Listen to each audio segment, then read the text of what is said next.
1편, 아빠의 영화관. 모니터에서 뿜어져 나오는 차가운 푸른빛이 가람의 얼굴 위로 서늘하게 내려앉았다. 화면 중앙에는 어김없이 그 문장이 떠 있었다. 귀하의 뛰어난 역량에도 불구하고 이번 달에만 벌써 32번째 받아보는 문장이었다. 뛰어난 역량이라니 차라리 대놓고 욕을 하는 것이 더 인간적으로 느껴질 지경이었다. 군대를 다녀오고 졸업을 위해 마지막 학기를 불태웠다. 남들 다 하는 만큼 했고 남들만큼의 자격증도 갖췄다. 하지만 세상은 그에게 비좁은 면접실에 의자 하나 내어주지 않았다. 처음부터 문은 굳게 닫혀 있었다. 손가락 하나 까딱할 힘도 없었다. 컴퓨터 전원을 끄는 것조차 거대한 노동처럼 느껴졌다. 방구석에 틀어박혀 세상과 단절된 채 보낸 시간이 벌써 몇 달째인지 가늠조차 되지 않았다. 희망은 증발했고 좌절감은 끈적한 늪이 되어 그의 발목부터 서서히 온몸을 잠식해오고 있었다. 주변 사람들의 목소리는 그의 절망을 더욱 깊게 만들 뿐이었다. 눈높이를 좀 낮춰보는 건 어때? 중소기업도 괜찮은 곳 많아. 그러게 평소에 학점 관리 좀 잘하지 그랬어. 요즘 세상이 어떤 세상인데 다들 힘든 건 마찬가지야. 너만 그런 거 아니니까 힘내. 그들의 말은 위로가 아니었다. 이미 안정된 삶의 궤도에 오른 자들의 무책임한 조언이거나 비교 우위에서 오는 값싼 동정일 뿐이었다. 가람은 그저 입을 다물었다. 변명할 기력도 화를 낼 에너지도 남아있지 않았다. 방 안에는 침묵과 함께 눅눅한 절망의 냄새만이 가득했다. 커튼을 걷은 지 오래되어 창밖이 낮인지 밤인지도 알 수 없었다. 똑똑. 그때였다. 조심스러운 노크 소리와 함께 방문이 아주 살짝 열렸다. 틈 사이로 아버지의 얼굴이 보였다. 평생 무뚝뚝함으로 일관했던 아버지. 가람이 군에 입대하던 날에도 대학에 합격했던 날에도 그저 어깨 한번 툭 쳐주는 것으로 모든 감정을 대신했던 분이었다. 그런 아버지가 어색한 표정으로 아들의 눈치를 살피고 있었다. 치킨 시켰는데 맥주 한잔 할래? 가람은 대답 대신 마른 입술만 달싹였다. 무슨 말을 해야 할지 몰랐다. 지금 그의 몰골은 누구에게 보여주기에도 처참했다. 며칠이나 감았는지 모를 머리는 기름져 있었고 수염은 거뭇하게 자라 얼굴을 뒤덮고 있었다. 아버지는 그런 아들의 모습을 못 본 척하며 나직하게 말을 이었다. 말하기 싫으면 한마디도 안 해도 돼. 그냥 간만에 아빠랑 영화나 한 편 보면서 마시자. 그 말에 무언가 울컥 치밀었다. 애써 외면하고 있던 감정에 툭이 허물어지는 기분이었다. 가람은 아주 작게 고개를 끄덕였다. 아버지는 그제야 희미하게 웃으며 방문을 활짝 열었다. 거실로 나가자 고소한 치킨 냄새가 코를 찔렀다. 아버지는 식탁이 아닌 거실 바닥에 신문지를 넓게 펴고 치킨 상자와 캔맥주 2개를 내려놓았다.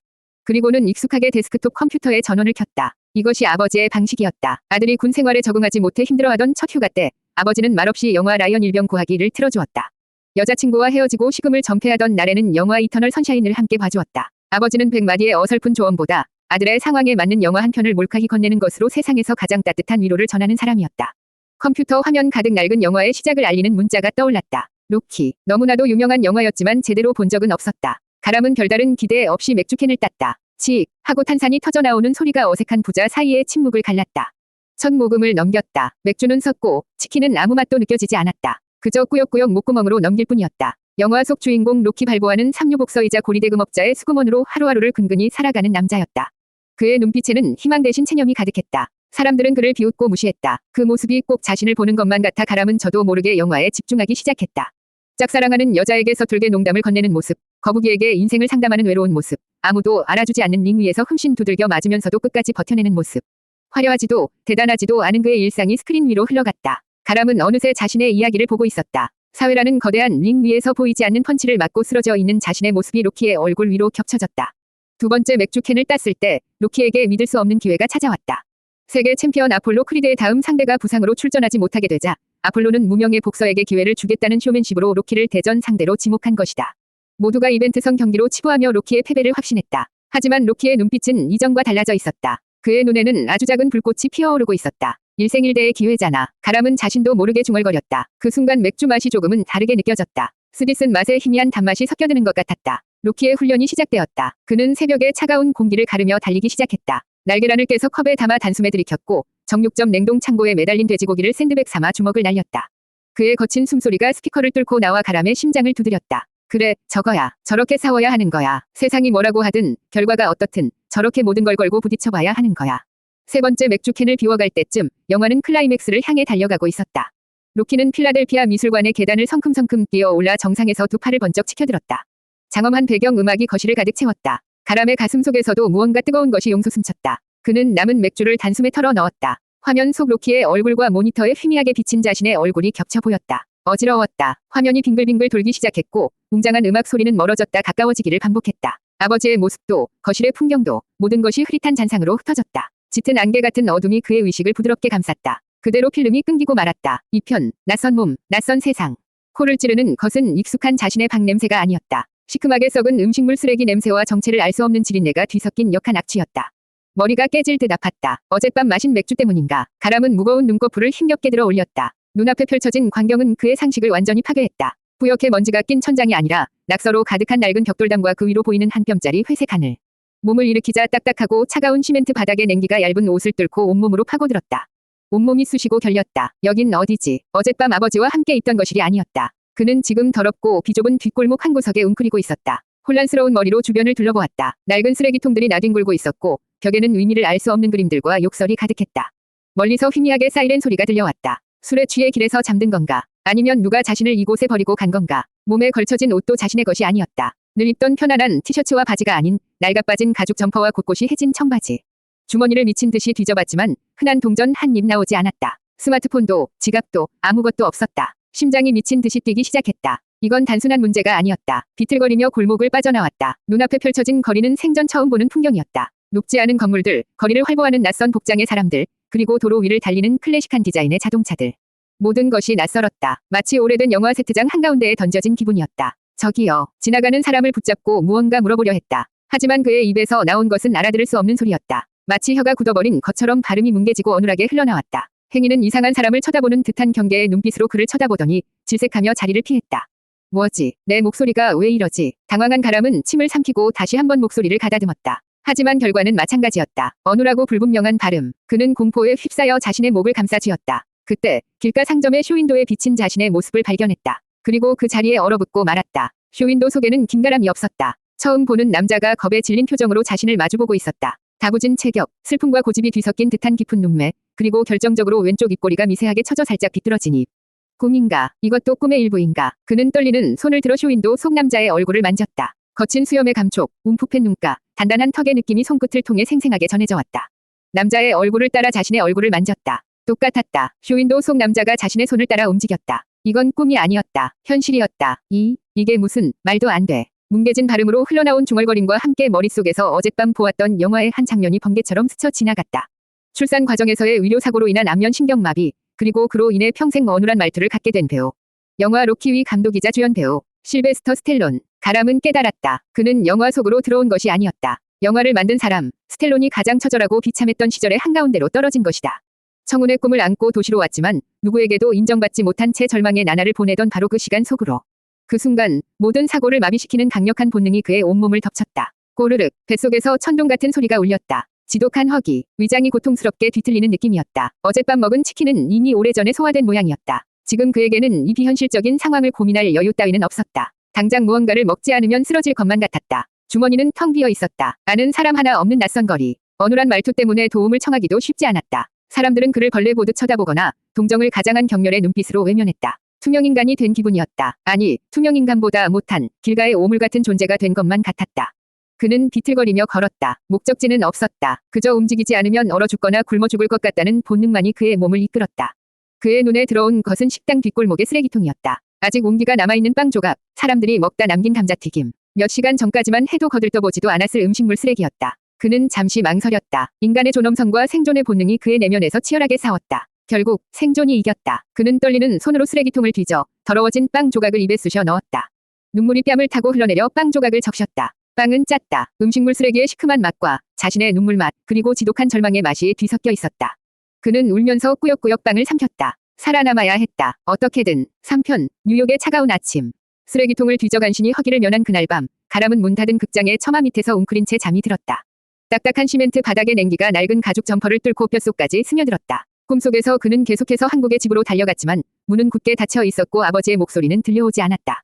그는 낯선 세상에 철저히 혼자 버려졌다. 다음 날 아침, 그를 깨운 것은 휘망찬 햇살이 아니었다. 거리를 청소하는 미화원의 빗자루질 소리와 사람들의 분주한 발걸음 소리였다. 뉴욕의 아침은 차갑고 무정했다. 밤새 얼어붙은 몸을 겨우 일으킨 그는 자신이 앞으로 무엇을 해야 할지 막막했다. 돌아갈 방법도, 기댈 곳도 없었다. 지금 그에게 주어진 유일한 과제는 오늘 하루를 살아남는 것이었다. 그는 정처 없이 걸었다. 화려한 상점의 쇼윈도 너머로 보이는 따뜻한 음식과 사람들의 행복한 표정은 그를 더욱 비참하게 만들었다. 그는 이 도시의 유령이었다. 아무도 그의 존재를 신경 쓰지 않았고 그의 고통에 관심을 가지지 않았다.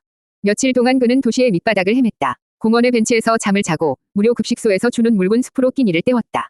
그곳에는 그와 같은 처지의 사람들이 가득했다. 꿈을 찾아 이 도시에 왔다가 좌절하고 모든 것을 잃어버린 사람들. 그들의 텅 빈 눈동자에서 가람은 자신의 미래를 보았다. 그는 저렇게 되고 싶지 않았다. 아직 포기하기에는 일렀다. 그는 무작정 배우들이 모인다는 극장가로 향했다. 오디션 정보라도 얻을 수 있을까 하는 막연한 기대감 때문이었다. 하지만 극장 문 앞에 붙어있는 캐스팅 공고들은 그에게 또 다른 절망을 안겨주었다. 대부분 정식 에이전트를 통해 지원해야 했고 신인은 받아주지도 않았다. 어눌한 발음과 남루한 행색에 그를 상대해주는 곳은 아무 데도 없었다. 이봐, 친구. 여기서 이러면 안 돼. 다른 배우들한테 방해된다고. 극장의 경비원은 그를 거짓 취급하며 쫓아냈다. 그는 아무런 저항도 하지 못하고 순순히 물러났다. 자존심은 이미 오래전에 닳아 없어진 상태였다. 그날 밤 그는 공원 벤치에 누워 밤하늘을 바라보았다. 서울에서 보던 하늘과는 다른 탁하고 흐릿한 하늘이었다. 그는 아버지의 얼굴을 떠올렸다. 아버지는 지금쯤 무얼 하고 계실까? 아들이 갑자기 사라져 얼마나 걱정하고 계실까? 집으로 돌아가고 싶다는 생각에 눈물이 핑 돌았지만 그는 이를 악물었다. 울어서 해결될 일은 아무것도 없었다. 그는 결심했다. 배우가 되겠다는 뜬구름 잡는 꿈은 잠시 접어두기로 했다. 지금은 돈을 벌어야 했다. 무슨 일이든 닥치는 대로 해서 최소한 잠을 잘 방과 배를 채울 빵을 구해야 했다. 그것이 이 지옥 같은 도시에서 살아남기 위한 첫 번째 단계였다. 그는 다음 날 새벽 인력 시장으로 향했다. 그곳에는 그처럼 하루 일거리를 찾아 나온 사람들이 가득했다. 그는 그들 틈에 섞여 누군가 자신의 이름을 불러주기만을 간절히 기다렸다. 뉴욕의 차가운 아침 공기 속에서 그의 진짜 생존 투쟁이 막 시작되고 있었다. 4편, 동물원의 사자, 그리고 나. 인력 시장에서의 며칠은 굴욕의 연속이었다. 건장한 체격 덕분에 가끔 막노동 일거리를 얻을 수는 있었지만 어눌한 말투 때문에 현장 감독에게 멍청이 취급을 받기 일쑤였다. 하루 종일 무거운 벽돌을 나르고 손에 쥔 몇 푼 안 되는 돈으로는 허기를 달래기에도 벅찼다. 그러던 어느 날 그는 부둣가 근처 직업소개소 게시판에 붙어있는 낡은 구인 공고를 발견했다. 브롱크스 동물원 청소부 모집, 꾸준히 일할 수 있다는 점이 그의 마음을 끌었다. 그는 망설임 없이 그곳으로 향했다. 면접은 간단했다. 지저분하고 힘든 일을 할 수 있느냐는 관리자의 질문에 그는 그저 묵묵히 고개를 끄덕였다.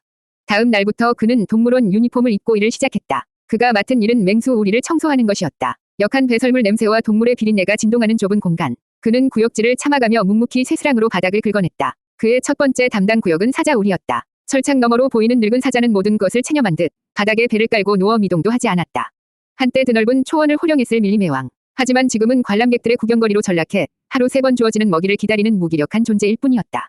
가람은 늙은 사자의 모습에서 자신을 보았다. 자신도 한때는 원대한 꿈을 가슴에 품고 있었다. 하지만 지금은 차가운 현실이라는 우리에 갇혀 생존을 위해 하루하루를 버텨내는 초라한 신세가 아닌가.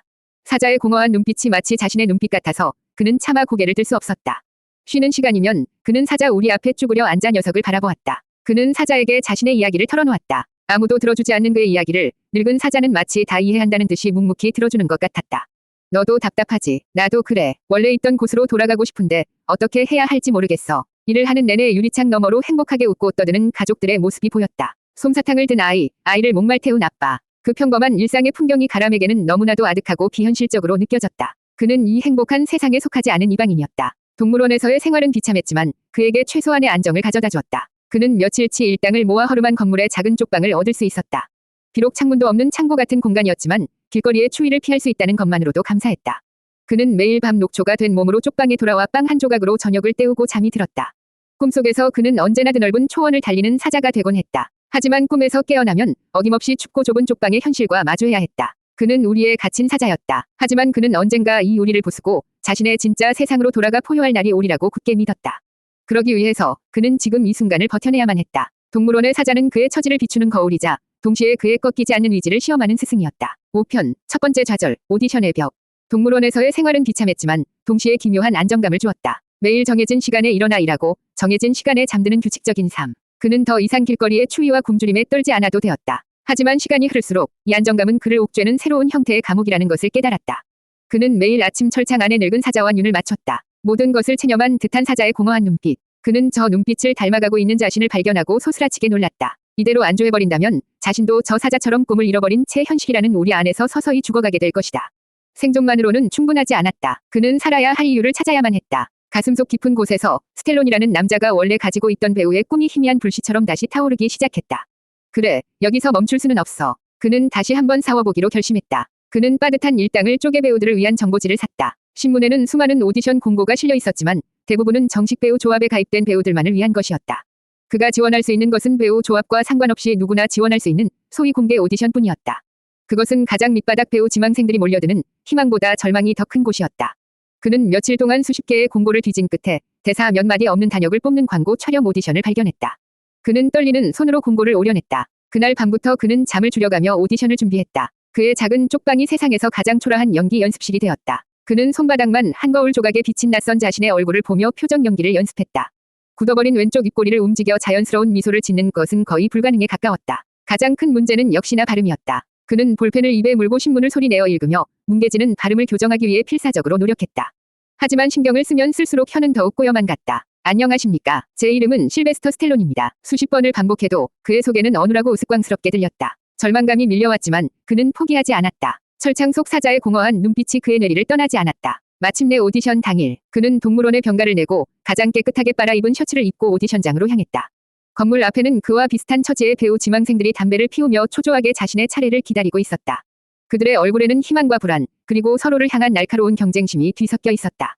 대기실은 담배 연기와 땀 냄새, 그리고 값싼 향수 냄새로 자욱했다. 그는 구석에 앉아 자신의 이름이 불리기를 기다렸다. 시간이 흐를수록 심장이 미친 듯이 뛰었다. 수많은 사람들이 오디션장으로 들어갔다가 몇 분도 안 되어 실망한 표정으로 걸어 나왔다. 다음, 실베스터 스텔론 씨. 마침내 그의 이름이 불렸다. 그는 마른 침을 삼키고 오디션장 안으로 들어섰다. 방 안에는 심사위원으로 보이는 두 남자가 서류를 뒤적이며 지루한 표정으로 앉아 있었다. 자기소개 해보세요. 그중 한 명이 고개도 들지 않고 말했다. 가람은 준비한 대로 허리를 굽혀 인사하고 입을 열었다.